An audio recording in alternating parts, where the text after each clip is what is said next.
मित्रों नमस्कार। आप देख रहे हैं मदघोष टॉक्स उल्लू गलान। आज बहुत छोटी छोटी दो घटनाओं का जिक्र करेंगे। आप किसे ताकतवर किसे कहते हैं? आप किसे कहेंगे कि ये बहुत दुस्साहसी है, बहुत साहसी है? या देशभक्त किसे कहेंगे? या किसे कहेंगे कि उसकी कुर्बानी बेकार नहीं जाएगी, या वह देश के नाम पर कुर्बान हो गया? दो उदाहरण मैं देना चाहूँगा यहाँ पर।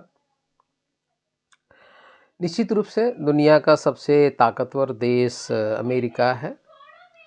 चूँकि दो दो ध्रुवीय वैश्विक व्यवस्था थी लगभग, एक अमेरिका दूसरा रूस।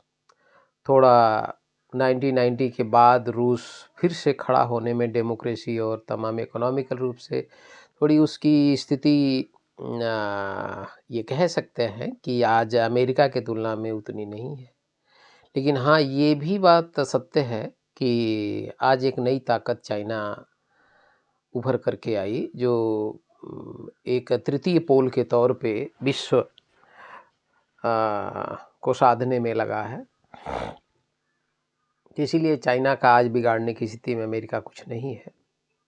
हाँ, ये मुझे लगता है कि चाइना और रूस को और फ्रंट पे आकर के खेलना चाहिए, और फ्रंट पे मजबूती से। हालांकि भारत पाकिस्तान के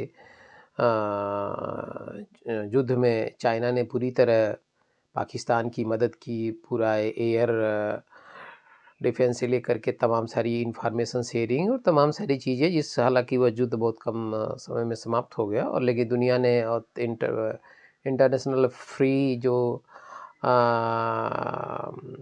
ऑब्जर्वेशंस आए उसमें आया कि उन्होंने मदद किया। और टोटल जो युद्ध दुनिया में जगह जगह अमेरिका साधे हुए है, वहाँ के खनिज संसाधनों पर कब्जा करने के लिए, वहाँ के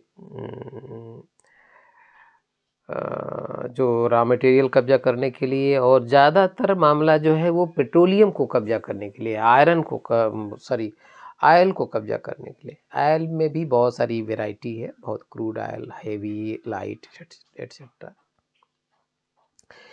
मात्र 90 लाख की पॉपुलेशन है, 90 लाख की पॉपुलेशन है। किसकी? इज़राइल की मात्र 90 लाख की पॉपुलेशन है। ये हमारे किसी इलाहाबाद, किसी कानपुर और किसी इस तरह के शहर के बराबर।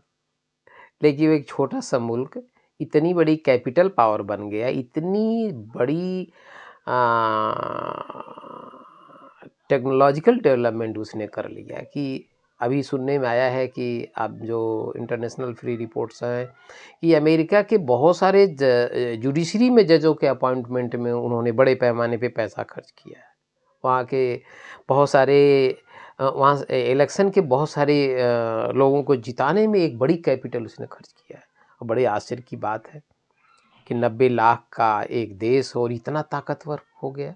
और कहा जा रहा है कि उसके ज़मीन जितने भी मकान बने हैं, लगभग 70 लाख लोगों को रहने के लिए बंकर नीचे बने हुए हैं। बंकर मतलब इन हमारे जैसे घरों के नीचे जो बेसमेंट बनता है वो बेसमेंट नहीं है।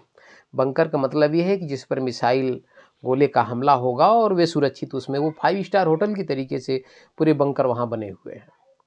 तो ये बड़े अपने को बचाए रखने के लिए, 90 लाख की पॉपुलेशन अपने को बचाए रखने के लिए और इतना ज़्यादा जो है तैयारी किया हुआ है, और पूरी दुनिया को वो परेशान, अरब देशों को ख़ास तौर से। हालांकि एक घटना आई है कि हिटलर का एक स्टेटमेंट कहीं उसने दिया था कि मैं चाहूँ तो सारे यहूदियों को मार सकता हूँ।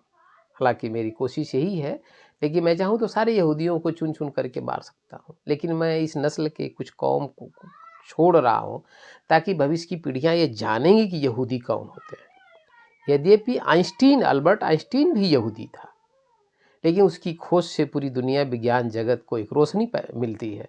लेकिन वही एक छोटा सा मुल्क, 90 लाख का मुल्क जो इज़राइल है, यहूदियों का देश है, ज़्यादातर यहूदी हैं। हालांकि यहूदी अमेरिका से लेकर के तमाम सारे थिंक टैंक और इंटेलेक्चुअल्स हब में वे अपनी एक मजबूत पैठ बनाए हुए हैं, और आज का जो तमाम टेक्नोलॉजिकल इन्वेंशंस है उनमें उनकी बहुत बड़ी भूमिका है।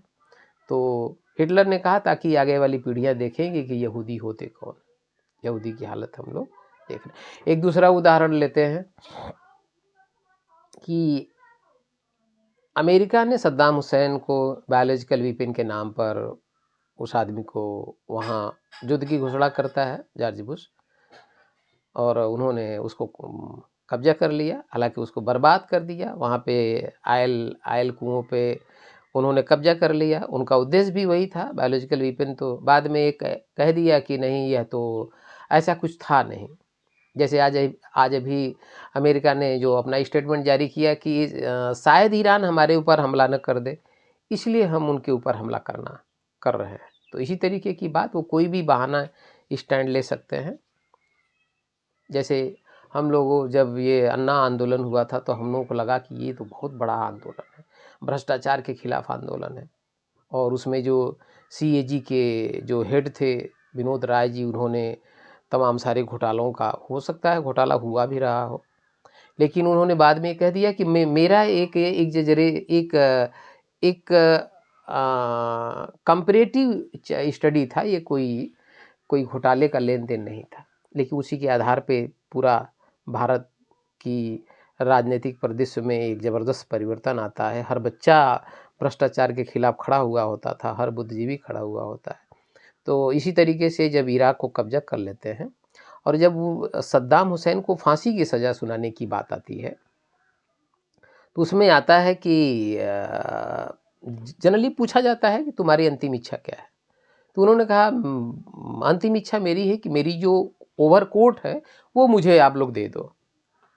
पूरा जो फांसी देने वाला जो प्रशासन था बड़ा आश्चर्यचकित होता है कि जनरली लोगों को सुना जाता है मेरी माँ से मिलवा दो, मेरे बच्चों से मिलवा दो, लेकिन इसने कहा कि मेरी ओवरकोट दे दो। फिर कारण पूछा गया, कारण उसने जो बताया वो सुन करके आप सभी लोग दंग हो जाएंगे। सद्दाम हुसैन जो ठीक उसके सामने फांसी है,